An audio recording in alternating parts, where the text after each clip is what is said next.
Nos primórdios da humanidade, éramos nômades. Os hominídeos se estabeleciam em um local até esgotar seus recursos naturais e então se mudavam para outro lugar onde houvesse comida para todos. E isso ocorre desde o tempo das cavernas até que, em algum momento, há aproximadamente 12 mil anos, o ser humano aprendeu a plantar. Como a agricultura se tornou o negócio do Brasil? Bom dia, boa tarde, boa noite, seja lá em qual momento você estiver assistindo esse vídeo, saiba que você é muito bem-vindo ao canal Casos e Alguns Fatos. E no vídeo de hoje vamos falar sobre aquilo que garante a nossa mesa farta e nossa barriga cheia e nosso sorriso de orelha a orelha. A agricultura não surgiu em um local específico, pois assim como as crenças, civilizações de vários continentes tiveram a mesma descoberta. Na era glacial, o que ocorreu em cerca de 40 mil e 20 mil anos atrás, os grupos começaram a migrar para áreas que sofriam menos com o frio e nessa época se alimentavam de animais mais fáceis de caçar, visto que o gelo deixou a caça mais escassa. Devido a este fato, os alimentos precisaram ser conservados para garantir o alimento no período de escassez. Historiadores contam que as cinzas poderiam ter sido utilizadas para temperar a carne e que ela poderia ter sido ressecada para ser armazenada. Pelo cotidiano contado nas pinturas rupestres, historiadores e antropólogos concluíram que a caça e a pesca eram feitas por homens, enquanto a colheita de frutos era feita por mulheres e crianças. Já sabemos quando a carne começou a ser estocada, mas ainda precisamos saber quando os alimentos passaram a ser plantados pelo homem. Então vamos avançar um pouco mais no tempo. Nos primórdios da humanidade, os hominídeos viviam em grupos e sempre se mudavam para adaptar a condições climáticas, sobreviver às intempéries da natureza ou buscar novos alimentos quando os de sua região se esgotavam. Mas ao plantar a primeira semente e vê-la germinar, os agrupamentos se instalaram às margens de rios para ter recursos naturais que precisavam para o plantio e sobrevivência. O início da agricultura não ocorreu em um local específico, pois o plantio foi iniciado em várias partes do mundo por civilizações que nunca tiveram contato. Até mesmo a civilização maia, que durou entre o século 6 a.C. e 10 d.C., já tinha economia baseada na agricultura. Eles cultivavam milho, mandioca, algodão e girassol. Os animais criados para o consumo eram aves como perus e patos. Os maias eram tão sofisticados que desenvolveram um calendário para administrar o tempo do plantio e da colheita. Mas partindo para o foco deste vídeo, no Brasil a agricultura se iniciou no século XVI com o cultivo da cana-de-açúcar no Nordeste e a criação das capitanias hereditárias. As capitanias hereditárias foram criadas pelos portugueses e implantadas no Brasil em 1535.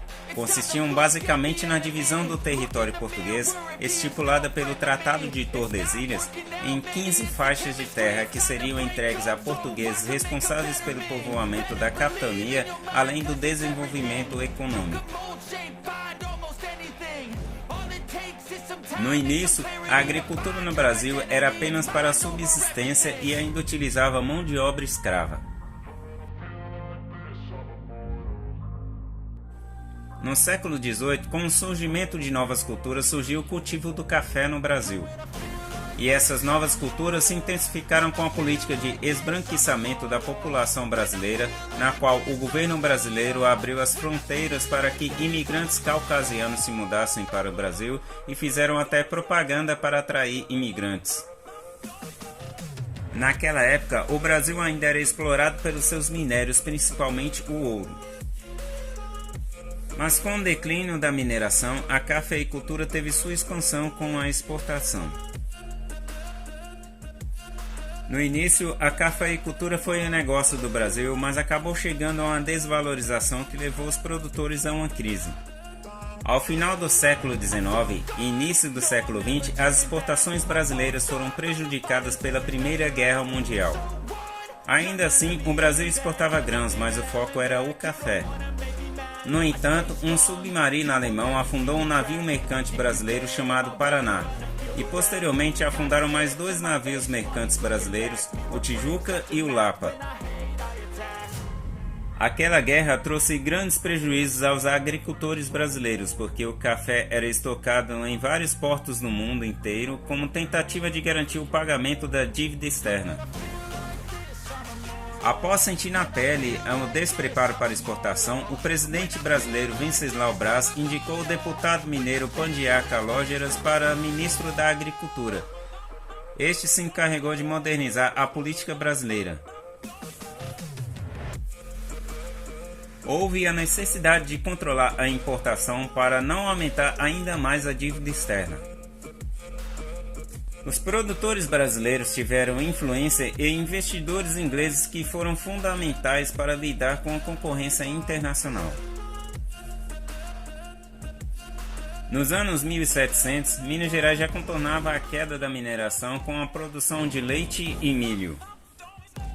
Mas o renascimento agrícola teve que ser interrompido entre as décadas de 1780 e 1830 em função de fatores estruturais, queima de plantações para limpar a terra, abandono de terras e o distanciamento entre a pecuária e a agricultura. No século XX, surgiram novas tecnologias para aumentar a oferta e acompanhar o aumento da urbanização. O trabalho que antes era braçal se tornou mais eficaz com a inserção de máquinas no campo para o plantio e colheita, aumentando consideravelmente a produção. O crescimento da agricultura brasileira só veio ocorrer de fato após a Segunda Guerra Mundial. Com os países europeus destruídos pela guerra, houve a intensificação da exportação. Mas foi entre os anos de 1975 e 2017 que a produção de grãos cresceu de 38 milhões de toneladas para 236 milhões. A industrialização do Brasil foi importante para o crescimento da agricultura brasileira. Com o aumento da indústria têxtil, o Brasil ampliou a produção de algodão. Outros produtos agrícolas também sofreram a influência da industrialização. Em uma pesquisa realizada pelo Instituto de Pesquisa Agropecuária do Brasil, apurou-se que apenas 7,6% do território brasileiro é utilizado para a agricultura. Um índice que está muito abaixo de seus concorrentes europeus e asiáticos. Para se ter uma ideia, o Reino Unido utiliza 64% de seu território e a Alemanha utiliza 57%. Os Estados Unidos usam 18,3%, a China 17,7% e a Índia 60,5%. Esses dados estão atualizados no ano de 2022. Talvez o Brasil fosse mais próspero se utilizasse melhor seus recursos? Somente os economistas para responder a tal questão. Mas ainda assim, a economia brasileira consiste na agricultura e agropecuária, sendo este o seu negócio. Neste vídeo podemos destacar um fato que foi determinante para a expansão da agricultura brasileira, que foi o surgimento de novas culturas. Com o surgimento de novas culturas, surgiu também a diversificação da culinária brasileira, que levou à produção de produtos que eram muito demandados por outros países. E esse foi o vídeo de hoje, eu espero que gostem. Se realmente gostaram, cliquem aqui no gostei, compartilhem com seus amigos, se inscrevam no canal caso não seja inscrito e toquem no sininho para receber notificações de todas as vezes que aqui surgir um vídeo novo. Eu vou ficando por aqui, um abraço e até a próxima.